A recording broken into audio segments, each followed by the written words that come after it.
This is Zombie Woof at the schoolhouse from Excelsior Studio in West Virginia. Blue skies are. Hair growing out every hole in me. Are you one of the frightened? Well, now, not tonight, and that's why it might be a good night for some ghost stories. Just in the mood. Got a couple. First of all, let's start with 1999. Yosemite National Park, California. It was fall. I went out there on business with my supervisor and a co-worker working on a project to do interpretive exhibits for the park, and we stayed at the Cedar Lodge Motel, just outside the gates to the park.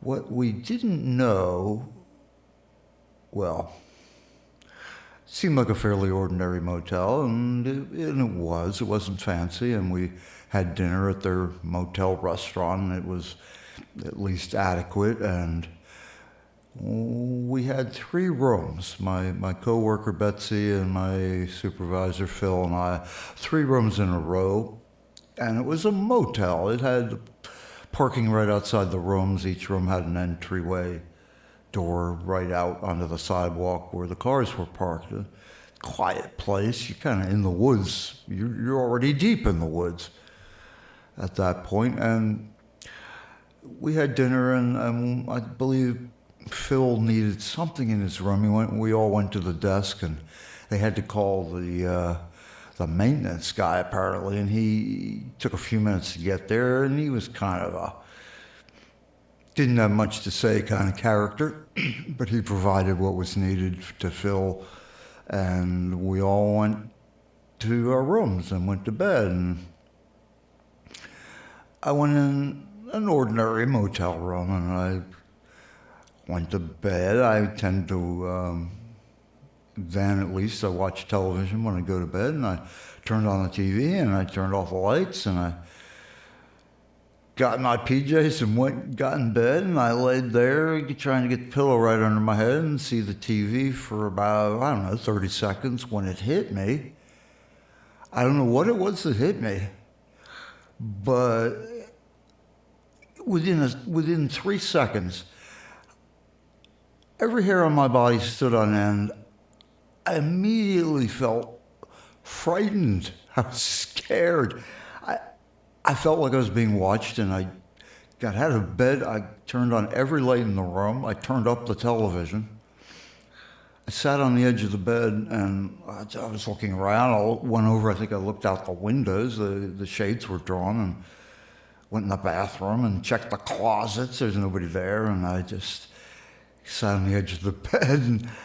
And now, mind you, like in 99, I was like 40 years old, and I was so scared that I actually considered going over and knocking on the door of either Phil or Betsy. I actually considered that, and I didn't.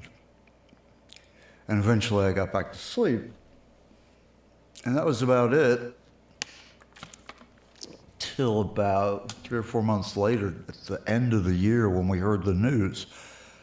Apparently, the maintenance guy at Cedar Lodge wound up qualifying as a serial killer. And 3 months or so after we stayed there, he basically abducted 2 women out of one of those rooms, took them up in the woods, and murdered them.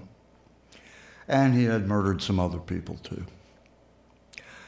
So I don't know, you could believe maybe that's not ghosts, it's ESP, it's extrasensory goosebump perception, but I'm not usually just scared. When you're on a business trip at age 40 with a couple coworkers, in a motel, this isn't the place you expect to even be scared.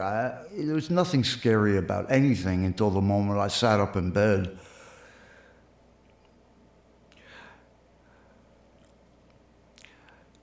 then there was the time, I'm trying to place the date, maybe about 8 to 10 years ago. There's a graveyard near here, a cemetery, by a church that's no longer used, but it's been preserved by a historic society and has quite a large graveyard cemetery next to it, maybe about an acre.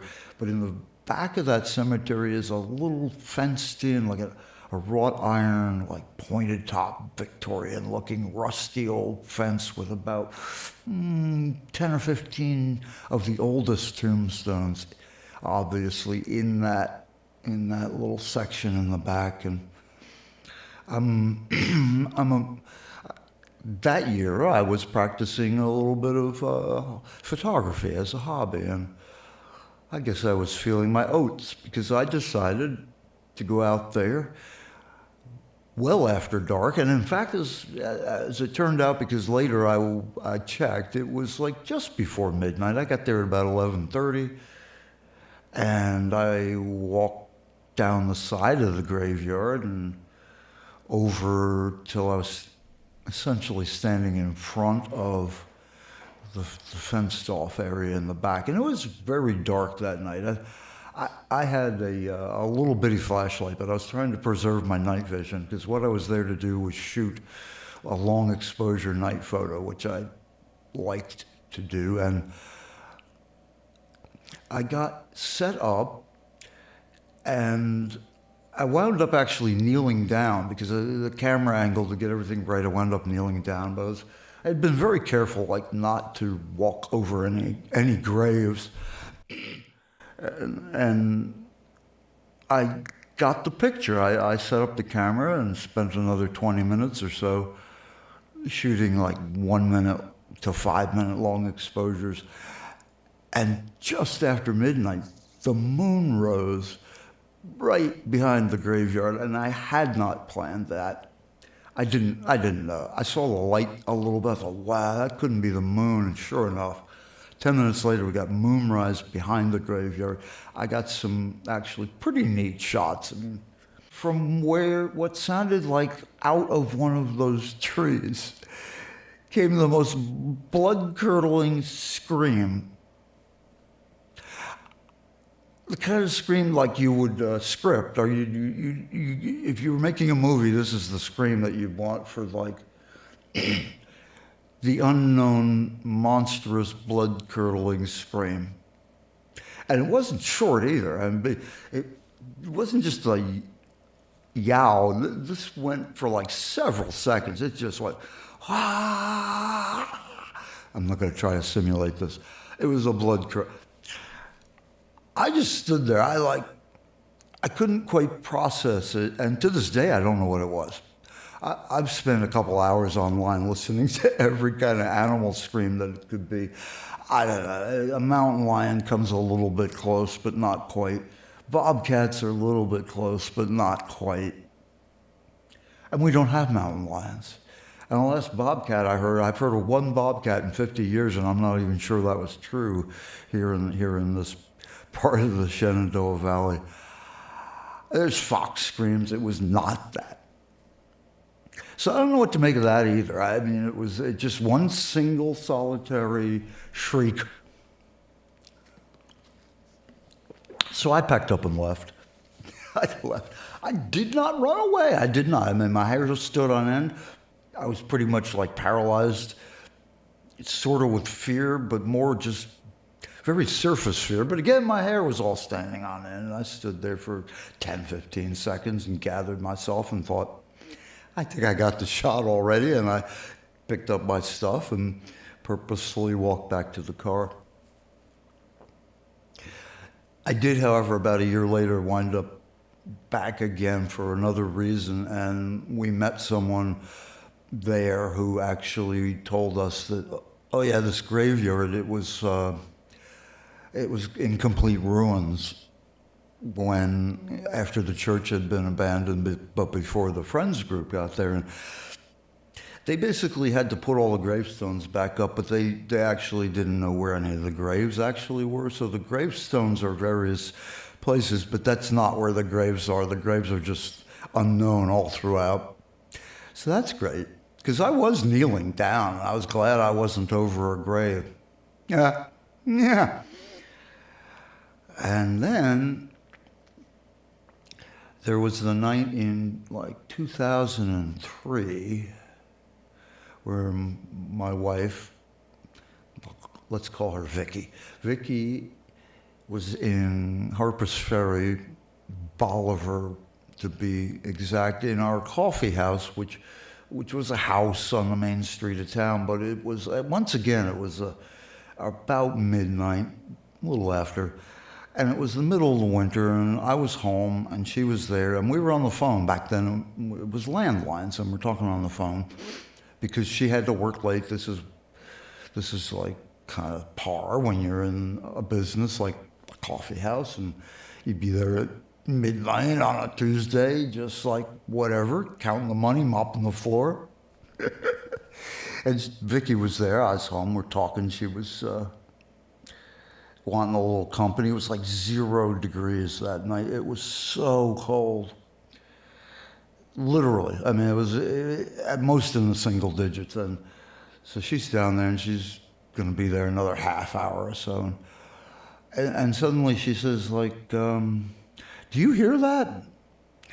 And I listened, and I heard a couple that were like arguing. I was like, yeah, I hear people arguing. And she's like, yeah, well, there's no one here. And I said, well, okay, it's coming through the phone. I don't know if it's as common anymore, but in the old days of phones, that could happen where you could maybe get a bleed over from somebody else's call. She was like, no, it's not coming through the phone. Look, and she holds the phone away from herself, and she says, I just held the phone away from my ear, and I can hear it. And I was like, well, I can hear it too. So they're either upstairs, and we owned the upstairs too, and it was empty. And she's like, yeah, there are no footsteps or anything. But, well, then they must be outside. She's like, well, yeah, who's outside at midnight when it's like 5 degrees and having a fight? So she went to the door and opened the door, and it was just dead silent out there like it is when it's that cold and after midnight. And she went back in, and we could still, it was like it stopped, and then a little more, we heard a man and a woman angrily like arguing and shouting at each other. There you go. I don't know. I mean, we had an employee who said she sensed the place was haunted, but I guess that's it. I mean, she said, you see, there's always an answer. So the place was haunted, I guess. All right, well, those are my 2 ghost stories. I've never seen a ghost, and don't really want to, don't need to. But spooky stories. Peace.